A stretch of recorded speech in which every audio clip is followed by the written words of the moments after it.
ವೀಕ್ಷಕರಿಗೆಲ್ಲ ನಮಸ್ಕಾರ. ಶ್ರೀ ಅಸ್ಟ್ರಾಲಜಿ ಪರವಾಗಿ ನಮಸ್ಕಾರಗಳು ಮತ್ತು ಕೃತಜ್ಞತೆಯನ್ನು ತಿಳಿಸ್ತೀನಿ. ಈ ಸಂಚಿಕೆಯಲ್ಲಿ ಚಂದ್ರಗ್ರಹದ ಬಗ್ಗೆ ತಿಳ್ಕೊಳ್ಳೋಣ. ಚಂದ್ರಗ್ರಹ ಜಾತಕದಲ್ಲಿ ಯಾರಿಗೆ ಉತ್ತಮವಾಗಿರುತ್ತೆ ಅಂತಹ ವ್ಯಕ್ತಿಗಳಿಗೆ ಚಂದ್ರಗ್ರಹದಿಂದ ಸುಖ, ಶಾಂತಿ, ಸಮೃದ್ಧಿ ಲಭಿಸುತ್ತದೆ. ಏಕೆಂದರೆ ಚಂದ್ರಗ್ರಹ ಮಾತೃಕಾರಕ ಗ್ರಹ. ಹೇಗೆ ಸೌರಮಂಡಲದಲ್ಲಿ ಸೂರ್ಯಗ್ರಹ ಪಿತೃಕಾರಕ ಆಗಿರ್ತಾರೆ, ಹಾಗೆ ಚಂದ್ರಗ್ರಹ ಮಾತೃಕಾರಕ ಗ್ರಹ ಮತ್ತು ಸಿಹಿಯಾದಂಥ ಗ್ರಹ, ಮೃದು ಗ್ರಹ. ಹಾಗಾಗಿ ಪ್ರತಿಯೊಬ್ಬ ವ್ಯಕ್ತಿಗೂ ಚಂದ್ರಗ್ರಹದ ಉತ್ತಮ ಅನುಕೂಲಗಳು ಮತ್ತು ಚಂದ್ರಗ್ರಹ ಚೆನ್ನಾಗಿರಲೇಬೇಕು. ಇಲ್ಲ ಅಂದರೆ ಅವರ ಜೀವನದಲ್ಲಿ ಏರುಪೇರುಗಳು ಆಗದಂತೂ ಖಂಡಿತ. ಹಾಗಾಗಿ ಬಹಳಷ್ಟು ಒಬ್ಬ ಮನುಷ್ಯನ ಉತ್ತಮ ಅವಕಾಶಗಳನ್ನು, ಉತ್ತಮ ಪ್ರಶಂಸೆಗಳಿರ್ಬೋದು, ಒಬ್ಬ ವ್ಯಕ್ತಿಗೆ ಒಳ್ಳೆಯದಾಗುತ್ತೆ ಅನ್ನೋದನ್ನು ನೋಡ್ಕೋಬೇಕು ಅಂದರೆ ಚಂದ್ರಗ್ರಹವನ್ನು ಭಾಳ ಮುಖ್ಯವಾಗಿ ನೋಡಬೇಕಾಗುತ್ತೆ.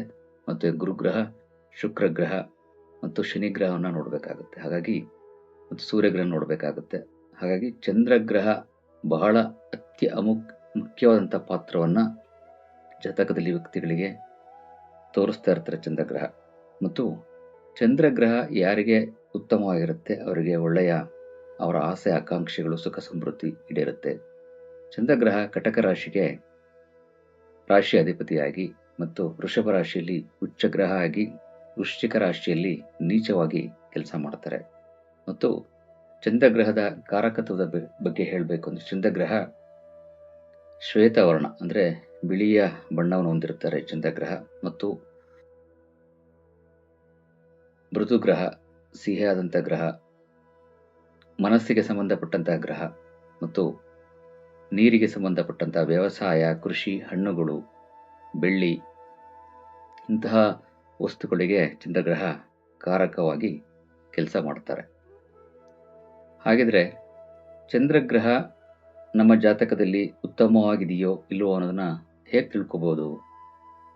ಸಾಮಾನ್ಯವಾಗಿ ನಮ್ಮ ಜಾತಕದಲ್ಲಿ ನೋಡಿದಾಗ ದುಸ್ಥಾನಗಳು ಅಂದರೆ ದುಷ್ಟಸ್ಥಾನಗಳು ಜಾತಕದಲ್ಲಿ 6ನೇ ಮನೆ, 8ನೇ ಮನೆ, 12ನೇ ಮನೆ ಮತ್ತು 7ನೇ ಮನೆ, ಇಂತಹ ಮನೆಯಲ್ಲಿ ದುಸ್ಥಾನಗಳು ಅಂತ ನಾವು ಕರಿತೀವಿ. ಇಂತಹ ಮನೆಗಳಲ್ಲಿ ಚಂದ್ರಗ್ರಹ ಇದ್ದಾಗ ಅಂತಹ ವ್ಯಕ್ತಿಗಳಿಗೆ ಆ ಸ್ಥಳಗಳಿಗೆ, ಆ ಸ್ಥಾನಗಳಿಗೆ ಸಂಬಂಧಪಟ್ಟಂತಹ, ಭಾವಗಳಿಗೆ ಸಂಬಂಧಪಟ್ಟಂತಹ ಸಮಸ್ಯೆಗಳನ್ನ ಅನುಭವಿಸ್ತಾ ಇರ್ತಾರೆ.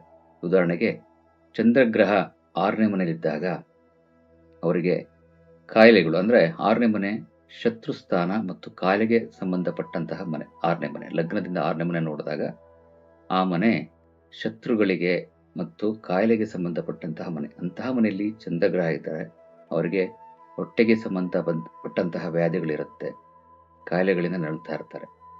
ಅದೇ ರೀತಿ 8ನೇ ಮನೆಯಲ್ಲಿ ಚಂದ್ರ ಇದ್ದರೆ ಅವರಿಗೆ ಆಯಸ್ಸು ಕಡಿಮೆ, ಮಾತೃಭಾಗ್ಯ ಕಡಿಮೆ ಮತ್ತು ದುಷ್ಟರುಗಳು ಜಾಸ್ತಿ, ಅಂದರೆ ಸ್ವಲ್ಪ ಶತ್ರುಗಳು ಜಾಸ್ತಿ ಇರ್ತಾರೆ 8ನೇ ಮನೆಯಲ್ಲಿದ್ದಾಗ. ಸೊ ಅದೇ ರೀತಿ ಚಂದ್ರಗ್ರಹ ಏನಾದರೂ 12ನೇ ಮನೆಯಲ್ಲಿದ್ದಾಗ ಫಾರಿನ್ಗೆ ಹೋಗ್ತಕ್ಕಂತಹ ಚಾನ್ಸಸ್ಗಳು ಭಾಳ ಇರುತ್ತೆ. ಆದರೆ ಅವರಿಗೆ ಮಾನಸಿಕ ಸಮಸ್ಯೆಯಿಂದ ನರಳುತ್ತಾ ಇರ್ತಾರೆ ಮತ್ತು ಹಣವನ್ನು ವ್ಯಯ ಮಾಡ್ಕೊಳ್ತಾ ಇರ್ತಾರೆ. ಸೊ ಈ ರೀತಿ ಚಂದ್ರಗ್ರಹದಿಂದ ಅವರು ದುಸ್ಥಾನಗಳಲ್ಲಿ ಇದ್ದಾಗ ಚಂದ್ರಗ್ರಹ ಸಮಸ್ಯೆಗಳನ್ನು ಎಣಿಸ್ತಾ ಇರ್ತಾರೆ. ಅದೇ ರೀತಿ 7ನೇ ಮನೆಯಲ್ಲಿ ಚಂದ್ರಗ್ರಹ ಇದ್ದರೆ ಒಳ್ಳೆಯದು, ಮದುವೆ ವಿಚಾರಕ್ಕೆ, ಸುಖ ಸಮೃದ್ಧಿಗೆ, ದಾಂಪತ್ಯ ಜೀವನಕ್ಕೆ ಒಳ್ಳೆಯದು. ಅದೇ ಕ್ಷೀಣಚಂದ್ರ ಇರಬಾರ್ದು. ಕ್ಷೀಣಚಂದ್ರ ಅಂದರೆ ಅಮಾವಾಸ್ಯೆ ಹತ್ರ ಬರ್ತಾ ಚಂದ್ರ ಕ್ಷೀಣಿಸ್ತಾನೆ. ಅಂತಹ ಸಮಯದಲ್ಲಿ ಹುಟ್ಟಿರ್ತಕ್ಕಂತಹ ವ್ಯಕ್ತಿಗಳಿಗೆ ಚಂದ್ರ ಏನಾದರೂ 7ನೇ ಮನೆಯಲ್ಲಿ ಇದ್ದಾಗ ಅವರು ದಾಂಪತ್ಯದಲ್ಲಿ ಬಹಳ ಸಮಸ್ಯೆನ ಅನುಭವಿಸ್ಬೇಕಾಗ್ತದೆ. ಹಾಗಾದರೆ ಚಂದ್ರಗ್ರಹದ ಶಾಂತಿನ ಮಾಡ್ಕೊಳ್ಳೋದು ಹೇಗೆ? ಈ ರೀತಿ ಇದ್ದಾಗ ನಾವು ಚಂದ್ರಗ್ರಹಕ್ಕೆ ಶಾಂತಿನ ಮಾಡ್ಕೋಬೇಕಾಗತ್ತೆ. ಸೊ ಹಾಗಾಗಿ ಈ ಸಮಸ್ಯೆಗಳು ಯಾರಿಗೆ 6ನೇ ಮನೆ, 8ನೇ ಮನೆ, 7ನೇ ಮನೆಯಲ್ಲಿ, 12ನೇ ಮನೆಯಲ್ಲಿ ಚಂದ್ರಗ್ರಹ ಇದ್ದಾಗ ಅಂಥ ವ್ಯಕ್ತಿಗಳು ಬಹಳಷ್ಟು ಸಮಸ್ಯೆಗಳನ್ನು ಅನುಭವಿಸ್ತಾ ಇರ್ತಾರೆ. ಅಂತಹ ಸಮಯದಲ್ಲಿ ಅವರು ಚಂದ್ರಗ್ರಹಕ್ಕೆ ಸಂಬಂಧಪಟ್ಟಂತಹ ಜಪ ಹೋಮಗಳನ್ನು, ಶಾಂತಿನ ಮಾಡ್ಕೋಬೇಕಾಗುತ್ತೆ.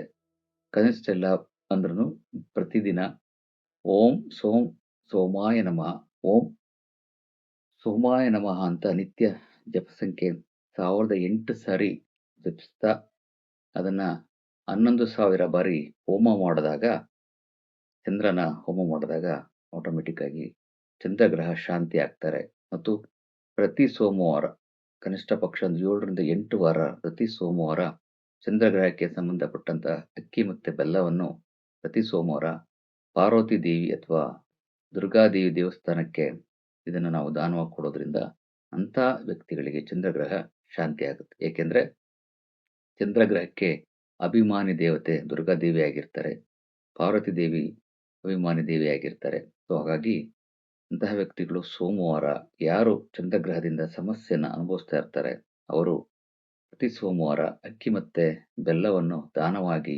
ನವಗ್ರಹ ದೇವಸ್ಥಾನದಲ್ಲಿ ಚಂದ್ರಗ್ರಹಕ್ಕೆ ಕೊಡುವುದರಿಂದ ಅವರಿಗೆ ಚಂದ್ರಗ್ರಹ ಶಾಂತಿ ಆಗುತ್ತೆ, ಒಳ್ಳೆಯದಾಗುತ್ತೆ. ಮತ್ತು ಪ್ರತಿದಿನ ನಾವು ಚಂದ್ರಗ್ರಹಕ್ಕೆ ಸಂಬಂಧಪಟ್ಟಂತಹ ಓಂ ಸೋಮಾಯ ನಮಃ ಅಂತ ಓಂ ಸೋಮಾಯ ನಮಃ ಅನ್ನುವ ಒಂದು ನಿತ್ಯ ಜಪ ಸಂಖ್ಯೆ ಅದನ್ನು ನಾವು ಪಠಿಸೋದ್ರಿಂದ ಚಂದ್ರಗ್ರಹ ಶಾಂತಿಯಾಗಿ ಅವರಿಗೆ ಸುಖ ಸಮೃದ್ಧಿಯನ್ನು ಕೊಡ್ತಾರೆ. ಹಾಗಾಗಿ ಪ್ರತಿದಿನ ಇದನ್ನು ಮಾಡೋದ್ರಿಂದ ಎಲ್ಲರಿಗೂ ಒಳ್ಳೆಯದಾಗುತ್ತೆ. ಅವರವರ ಜಾತಕವನ್ನು ನಾವು ನೋಡಿಕೊಂಡಾಗ ಅವರಿಗೆ ಆಗ್ತಿರ್ತಕ್ಕಂಥ ಸಮಸ್ಯೆಗಳು ಇದ್ದಾಗ ಅದರಲ್ಲೂ ಇಂತಹ ನಾನು ಹೇಳಿದಂತಹ 6ನೇ ಮನೆ 8ನೇ ಮನೆಯಲ್ಲಿ ಜಾತಕದಲ್ಲಿ 12ನೇ ಮನೆಯಲ್ಲಿ ಚಂದ್ರಗ್ರಹ ಇದ್ದಾಗ 7ನೇ ಮನೆಯಲ್ಲಿ ಕ್ಷೀಣಚಂದ್ರ ಇದ್ದಾಗ ಈ ರೀತಿಯ ಸಮಸ್ಯೆಗಳನ್ನ ಅನುಭವಿಸ್ತಾ ಇರ್ತಾರೆ.